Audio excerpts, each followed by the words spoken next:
Vamos para a palavra de Deus? Marcos capítulo 1, versículo de número 40. Marcos 1 e o versículo 40.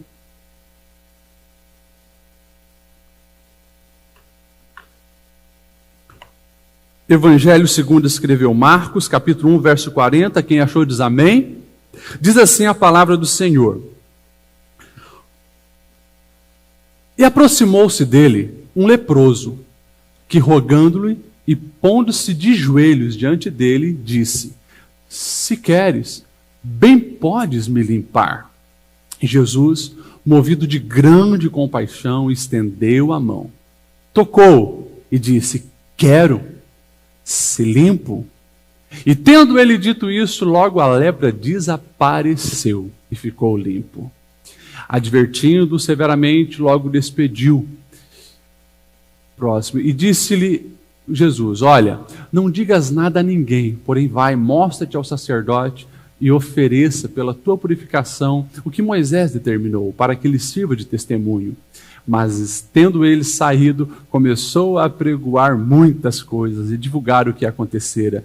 De sorte que Jesus já não podia entrar publicamente na cidade, mas conservava-se fora em lugares desertos, e de todas as partes iam ter com ele. Amém? Até aqui, pode se assentar.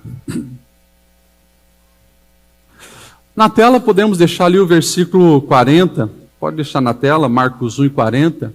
Meus irmãos, um texto pequeno de uma história narrada tanto por Marcos, quanto por Lucas, quanto por Mateus. Nós sabemos que esses três escritores são chamados de evangelistas porque narram o evangelho. Eles são evangelistas sinóticos, porque eles contam muito parecido as histórias. E o interessante é que Mateus vai dizer que esse homem, esse leproso, ele encontra Jesus quando Jesus está descendo da montanha, depois de ter ensinado ali o famoso Sermão do Monte.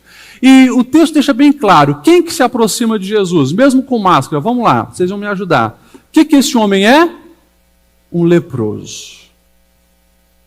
Aqui nós temos já algumas coisas importante para observar nessa primeira frase. E aproximando-se dele um leproso. Por quê? Porque lepra, hoje lepra, o nome, né, que os médicos dão é hanseníase. É muito diferente da realidade da antiguidade. Nós estamos falando de 2000 anos atrás. Antigamente, tinha pelo menos 3 tipos de lepra, né? E a grosso modo, várias doenças de pele eram também denominadas de lepra. A grande diferença e a principal que nós precisamos trazer para a nossa mente para entender esse texto é: hoje tem cura.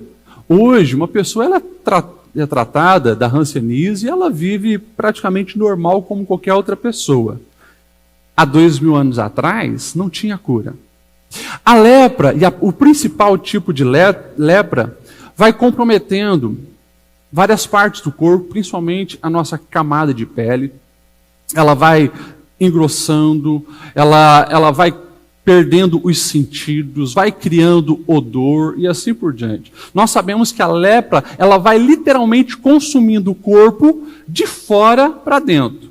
Se hoje nós temos uma doença assustadora, que é o câncer, que corrói de dentro, o corpo de dentro para fora, a lepra é de fora para dentro. E as pessoas vão perdendo o dedo, perdendo o nariz, perdendo a ponta dos dedos do pé, alguns chegam a perder quase toda a mão.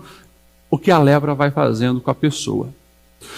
Só que além do impacto no corpo, que a pessoa ela vai perdendo os sentidos. Alguns literalmente viviam como zumbis se arrastando porque já não conseguiam mais firmar. No corpo, a lepra também, ela expele um odor terrível, porque a carne vai apodrecendo. Então você imagine, né? As pessoas que tinham lepra naquela época, é uma situação terrível no corpo. Mas pior do que isso, pior do que a deterioração do corpo, era a deterioração na alma, a destruição da alma da pessoa. Por quê? Se é uma doença que não tem cura, e se é uma doença contaminosa, de uma contaminação muito grande, o que acontece? É uma quarentena diferente, né? Hoje vocês estão vivendo aí uma quarentena, nós estamos vivendo uma quarentena, né? Mas naquela época era literalmente banido da sociedade, para não infectar os outros, não infectar nada. Então, uma pessoa que tivesse lepra, ela nunca mais sentaria na mesa para fazer uma refeição com a sua família. Imagine isso. Você mãe, quantas aqui são mães? Quantos aqui são pais? Levanta a mão. Se você pegasse lepra, você nunca mais abraçaria o seu filho. Você não poderia chegar perto para sentir o cheiro. Você seria banido da sociedade. Não poderia mais morar na sua casa.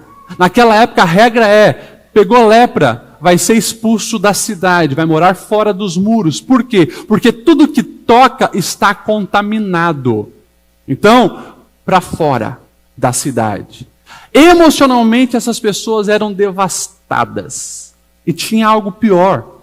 Quando precisasse entrar na cidade para comprar algum alimento, para fazer alguma coisa, ele tinha que anunciar que estava chegando. Sabe como? Gritando a palavra imundo. Imundo chegando. Isso era lei. Depois, anota aí para você buscar a referência bíblica. Você pode ver isso lá em Levítico 13:45. Até se puder colocar na tela para a gente, Levítico 13:45, vai começar, é um texto de leis e vai falar das regras para essas pessoas que tinham esses problemas. O texto vai dizer assim, ó, a roupa dessa pessoa, né, caso ela possa passar por esse período e ser curada, enfim, né, aconteça um milagre, alguma coisa assim, descartada. A roupa descartada. Segundo, o texto de Levítico 13:45 vai dizer que essa pessoa, como sinal de que ela, um sinal visível de que ela estava enferma de lepra, ela deveria o tempo todo estar despenteada, descabelada, para todos que verem pudessem enxergar que era uma pessoa assim. O texto vai dizer, cobrirá o bigode e sempre clamará imundo. Imundo, imundo. Será imundo durante todos os dias que essa praga estiver nele. Habitará só. A sua habitação será fora do arraial. Agora, é algo que destrói uma alma ou não? Com certeza.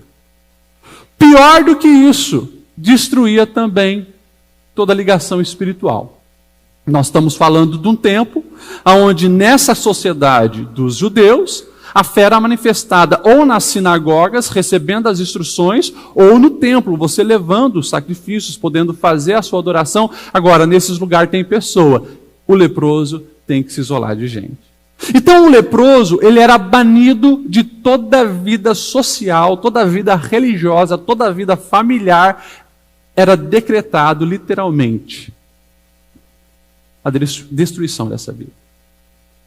Os leprosos, então, eles tinham leprosários. Alguns lugares tinha uma casa organizada para eles fora dos muros da cidade. Mas a maioria era em cavernas. Eles habitavam em cavernas para sobreviver, então, fora dos muros da cidade. Gente desprezada, gente que ninguém queria receber perto.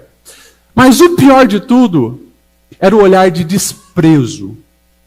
Por todos, inclusive até por amigos e parentes. Sabe por quê? Porque quem recebia a lepra era visto como maldito. Foi amaldiçoado, porque fez alguma coisa muito errada. Então recebeu uma punição de Deus. Antes de Jesus, nas histórias do Antigo Testamento, nós temos dois casos que exemplificam isso. Nós temos o caso de Miriam, a irmã de Moisés, que ela vai contra os planos de Deus, se levanta contra Moisés e recebe no seu corpo a punição em lepra. Nós temos o caso de Geazi, aquele que auxiliava o profeta Eliseu. Ele cobiça lá as riquezas de Naamã e a lepra de Naamã passa para ele, uma maldição divina. Então as pessoas no tempo de Jesus que tinham lepra eram vistas como amaldiçoadas. Isso se estendeu durante muito tempo. Se você pegar, por exemplo, a Idade Média nós vamos ver, principalmente no tempo do ápice do catolicismo, uma pessoa leprosa, quando descobria a lepra, a família chamava o padre, sabe para fazer o quê? Para fazer uma oração fúnebre. A família, literalmente, fazia uma celebração fúnebre como se aquela pessoa, a partir daquele momento, estivesse morta. Era um morto-vivo. Surge também na Idade Média um termo que provavelmente vocês aqui, quem sabe de Blumenau, não conhece muito, mas o pessoal lá da Serra, o pessoal de Lares, usa bastante, né? A palavra lazarento. Né? Lazarento. Quando se fala lazarento, é alguém, hoje tem a conotação de azar, mas lazarento veio na Idade Média justamente para o leproso. Pessoas lazarentas, amaldiçoadas, se remetendo a Lázaro, aquele Lázaro que vivia na porta do rico, que também tinha o seu corpo cheio de chagas, da história que Jesus conta. Então, lazarento vem de uma parábola que o Senhor Jesus conta, na Idade Média é um termo para amaldiçoado, para enfeitiçado, para azarado, e assim por diante. Hoje tem pessoas também que ainda chamam e usam a expressão lazarento. Mas enfim, eu quero que vocês entendam a situação destrutiva que estava esse homem. Mas esse homem, ele tem atitudes que nos ensinam. Mesmo tendo as suas emoções comprometidas, a sua vida familiar destruída, mesmo tendo a sua vida espiritual e religiosa afetada, ele tem um posicionamento. E ele tem algumas coisas que nós precisamos para a nossa vida. Porque eu estou aqui falando e você está já imaginando aonde o pastor Lediel quer chegar. Eu quero chegar no exemplo do poder da fé e no agir de Deus. O tema é isso aqui: Deus pode restaurar. Deus pode restaurar qualquer coisa, qualquer vida, qualquer situação. O que nós precisamos fazer? É agir com fé. E o primeiro passo de fé desse homem é um passo de ousadia e coragem. Porque como nós podemos ver, pode voltar lá no texto de Marcos, capítulo 1, versículo 40, vai dizer que, aproximando-se de Jesus, um leproso. Primeira coisa, esse homem, ele quebra todos os paradigmas da sua época para receber a sua bênção.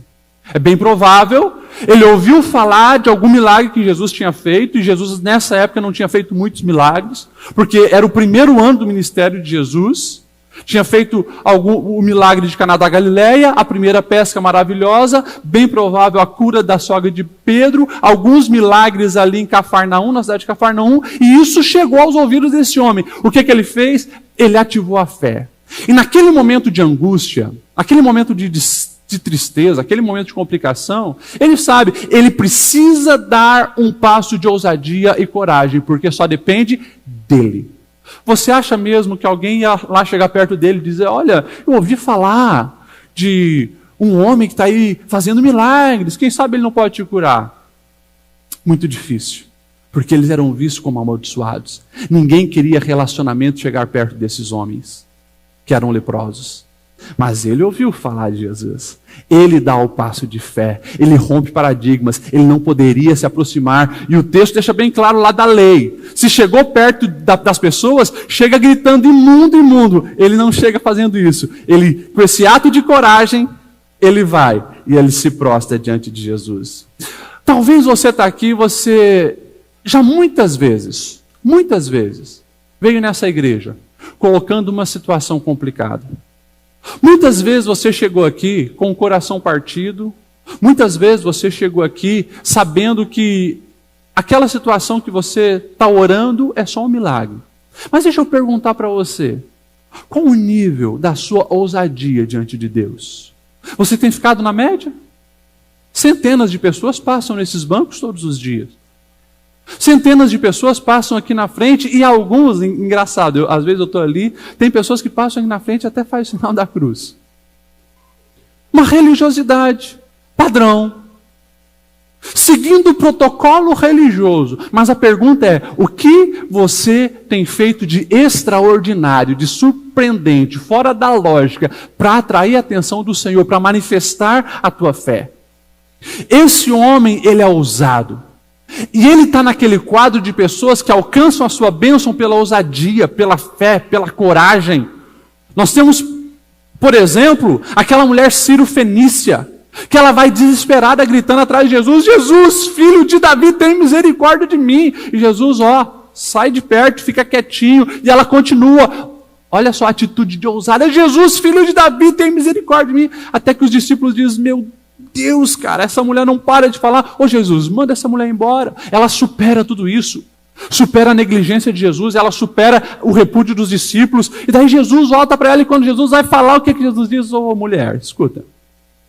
Não é certo tirar o pão dos filhos e lançar os cachorrinhos. E ela pega essa palavra e diz, é verdade, mas até os cachorrinhos comem da migalha que cai da mesa do dono. Isso me basta, Senhor. Atitudes de fé.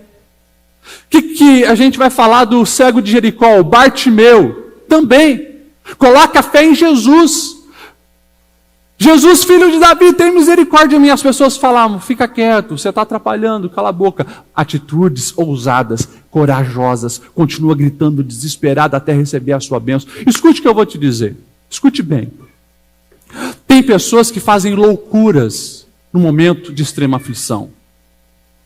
Você pode ligar a televisão, você pode digitar no YouTube, você vai encontrar pessoas que fazem loucura. Por exemplo, quantas histórias você já ouviu de pessoas que roubaram no mercado um saco de arroz, uma lata de milho, pessoas que foram até presas e por isso, para levar alguma coisa para casa, extrema dor, gerou uma atitude totalmente louca, irresponsável. A pergunta é, por que a gente, no momento de dor, não canaliza isso para a nossa fé? Nós precisamos fazer loucuras para buscar os resultados que nós precisamos em Cristo Jesus. Jejue como nunca. Ore como nunca. Se essa dor é grande, permita que também essa dor te leve aos pés do Senhor como você nunca fez. E é claro, escute o que eu vou te dizer, as dores da vida têm essa pedagogia espiritual, porque a gente nunca ora de uma maneira tão verdadeira quando as lágrimas estão junto e a dor na alma é grande. Para pensar nas tuas melhores orações, aquela que você realmente fez de alma, não por protocolo religioso, você fez de alma. Você sentiu a manifestação de Deus. Você estava passando por um momento muito difícil. Esse homem permitiu agir ousadamente e chegou perto do Senhor. Eu acredito que a cena, uma vez até falei aqui, eu acredito que a cena foi o seguinte, a multidão que estava com Jesus fez assim, ó. Porque bateu o olho, cabelo despenteado, roupa de leproso, talvez o odor, a pele, apesar que eles se cobriam, provavelmente a multidão que reconheceu se afastou. Jesus não. Jesus ele ficou ali. Esse homem, diante de Jesus, ele tem outra atitude fantástica. Ali no versículo 40 diz então que ele suplicou como? E pondo-se de joelhos. Nós estamos falando de Israel 2000 anos atrás. Ninguém se coloca de joelhos diante de homens. Ninguém daquela terra se coloca de joelho diante de homens. Você pode se lembrar de alguns anos antes da história lá do Mardoqueu e Amã, o general da Pérsia, que gostava de se aparecer, ele era funcionário do rei, e daí tinha um Mardoqueu lá, o tio de Esther, que não se prostrava. E aquilo indignava ele. Os judeus não se prostravam diante de homens. O que esse homem está fazendo então de joelho diante de Jesus? Ele está reconhecendo que Jesus é diferente. Ele está reconhecendo que Jesus é Deus. E ele está ali adorando. Mateus vai dizer isso. Ele veio, se prostrou e adorou. Agora a pergunta é, ele já estava curado? Se a gente descobrir o poder da adoração. Infelizmente, o ser humano, no seu egoísmo, ele só vai adorar depois de receber. A lógica dessa mentalidade perversa, religiosa, que nós vemos no discurso aí, é você primeiro recebe alguma coisa de Deus, daí você tem motivo para adorar. Mas a lógica que nós precisamos entender, nós recebemos o mais importante, que foi a opção de aceitá-lo, recebê-lo, o véu se rasgou, o Senhor Jesus já veio e morreu por nós. Nós precisamos todos os dias levantar a mão e adorar. Se acordamos, se levantamos, se estamos vivos, nós já temos motivo para adorar. Por mais que estamos numa situação complicada, aquele homem estava leproso, com a vida inteira, todas as áreas da vida destruída. Mas ele viu Jesus, o que ele fez? Ele se prostrou. E ele adorou. Isso é a estratégia de quem quer realmente receber algo especial de Deus. Comece a agir dessa maneira. Escute o que eu vou te dizer aqui. Isso é chave de vitória. Nós estamos numa noite de vitória. Isso é chave de vitória, antes de ver um milagre, já começa a levantar a mão e adorar. Você vai ser surpreendido. Faça essas loucuras. Faça essas loucuras. A despensa está vazia, você não tem dinheiro para comprar. Comece a levantar a mão e adorar o Senhor pela provisão. Você vai ver o milagre acontecer. A enfermidade está assolando a tua casa. Comece a louvar e agradecer a Deus e adorá-lo pela cura que você já recebeu. Comece a se antecipar. Exalte e bendiga o nome do Senhor. É Ana, lá atrás, na história de Samuel, que pediu um filho, clamava por um filho. Deus, me dá um filho. E o texto vai dizer que, muito antes deles voltarem para a terra deles, enquanto ainda estava em Siló, lá no tabernáculo, onde ela fez as orações, o texto vai dizer, eles acordaram e eles adoraram o Senhor. Ela não tinha tido relação sexual com seu marido ainda para engravidar, mas ela já estava adorando e agradecendo a Deus por um filho. Ela sai de Siló sem filho nos braços, mas com o filho já no coração. O que é isso, pastor Lediel? Isso se chama fé. A fé é nós enxergarmos aquilo que ainda a gente não pode tocar. É ver o invisível. É alcançar aquilo que as pessoas, elas não veem. Mas o seu coração sabe que Deus pode. Que Deus pode. Que Deus, Ele pode. E esse homem, ele vai agir com tanta fé que ele vai dizer, olha só, se queres, bem podes limpar-me. Ele sabia que o Senhor podia. Ele não sabia se o Senhor queria. E daí então ele vai dizer, se queres, tu podes me limpar. Daí eu quero que você agora entenda a reação de Jesus. Esse leproso, ele é exemplo para nós no fato de agir com fé. Agora, você hoje é mais privilegiado ainda. Porque você só não tem uma, duas ou três histórias para basear a sua fé do que você ouviu a respeito do que Jesus faz. Você, no mínimo, independente de quantos anos você que está aqui tem, você pode ter 10 anos, você já ouviu, no mínimo, mais de 20 histórias de milagres. Seja da Bíblia, seja de pessoas que você convive, enfim. Então, assim, nós temos muito para crer, nós temos todos os evangelhos aqui para fortalecer a nossa fé. Nós temos a história completa desse homem que eu estou falando. Nós precisamos agir com muito mais fé, sabe por quê? Porque nós temos a revelação de quem é esse Senhor Jesus e o que Ele faz por nós. Mas olha que lindo quando nós olhamos esse texto. O verso 41, pode colocar ali na tela. E Jesus, movido de grande, o que está escrito ali? Compaixão.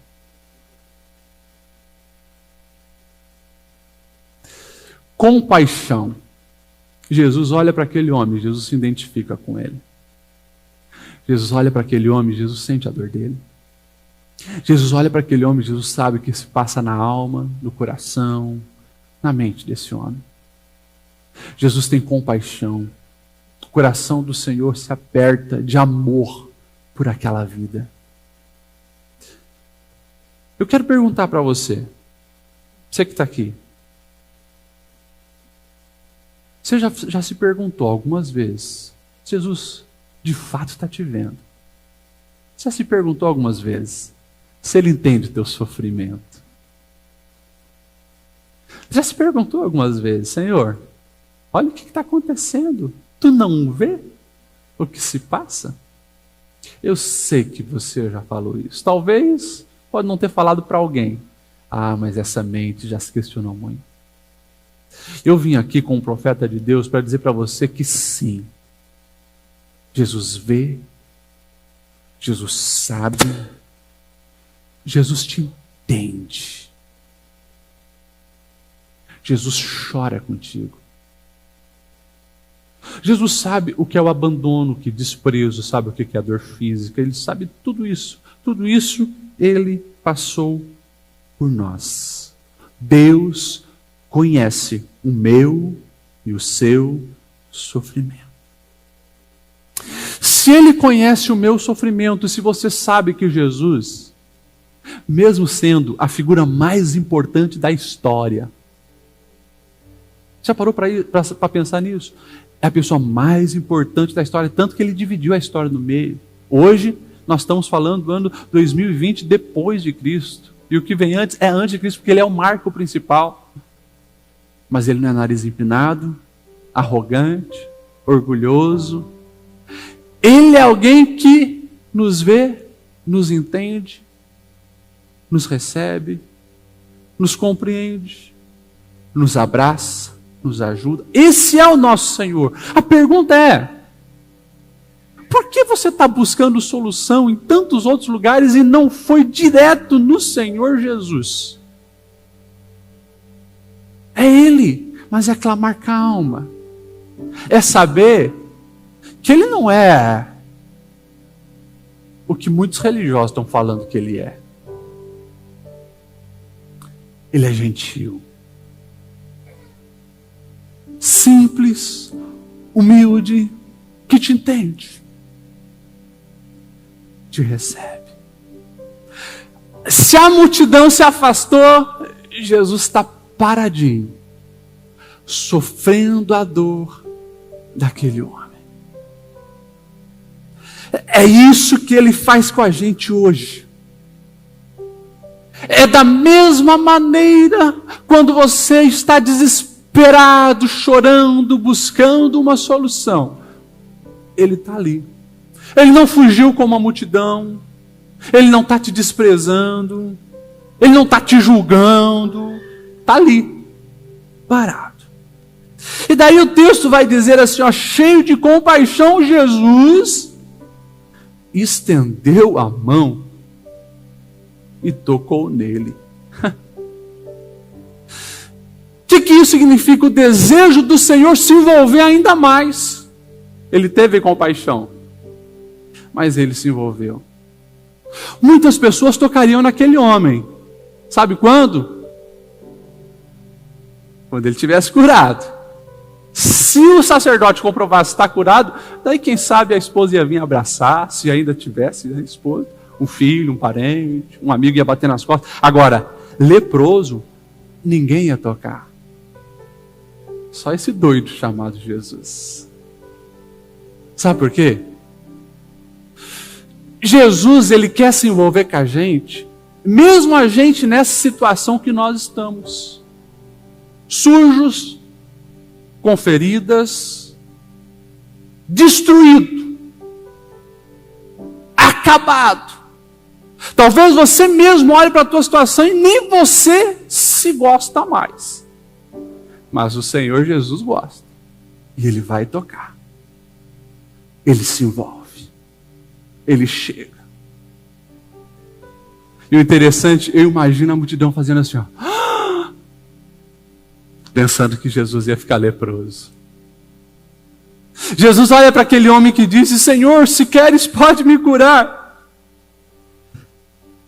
E Jesus olha para ele e diz, quero, seja purificado. E o verso 42 diz, imediatamente a lepra deixou. Jesus entende, Jesus se envolve, e Jesus intervém, porque Ele pode. Ele pode restaurar. Sabe, quando eu olho essa cena, eu fico imaginando aquelas pessoas que estavam no primeiro ano conhecendo Jesus. Todos eles falaram, esse homem é diferente. Ele age fora da lógica, fora da casinha. Tocar num leproso, antes de esse leproso ter uma purificação? Pois é. O problema é que muitas vezes nós estamos querendo milagre com mentalidade de multidão. E não vai rolar. Porque a multidão, ela segue fluxo. A multidão vai na onda. A multidão está com a mente cauterizada. É desse jeito e pronto. Jesus, Ele está buscando os ousados, os doidos, os que vão além.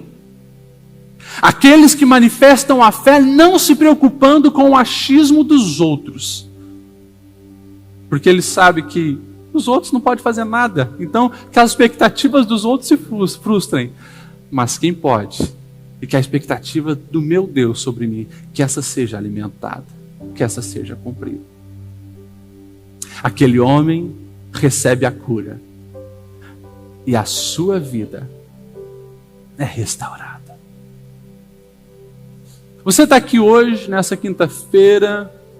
Eu sei que se você está aqui, é bem provável que você não está com lepra, nenhuma doença contagiosa. Por mais que a gente está a 1,5 metro de distância um do outro. Agora, talvez a destruição na sua vida tenha sido outra. Você chegou aqui sabendo que a lepra é no casamento. A lepra é num relacionamento familiar. É a lepra da angústia, amargura, falta de perdão. Como já foi orado aqui, a lepra da ansiedade. Não tem deixado você dormir e muito menos acordado a viver. A lepra da incerteza, que paira em toda a sociedade. A lepra do medo. O que vai ser da minha vida? Isso está te destruindo, te corroendo, minando as tuas estruturas. Mas eu vim aqui hoje para dizer para você, assim como o Senhor, instantaneamente, restaurou a vida daquele leproso, o Senhor pode restaurar a minha e a sua vida. Se você quer isso, se coloque em pé nesse momento. Eu quero orar por você. Aquele homem,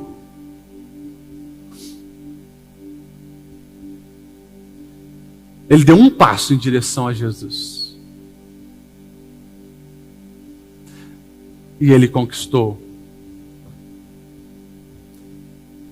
muito mais do que ele imaginava. A vida desse homem foi completamente restaurada pela ousadia manifestada pela fé. Eu vou orar de uma maneira geral por você, mas quem sabe você está aqui e você sabe que você precisa manifestar um passo em direção ao Senhor, para que algo aconteça na sua vida. Eu queria que você saísse do seu lugar, você viesse aqui na frente.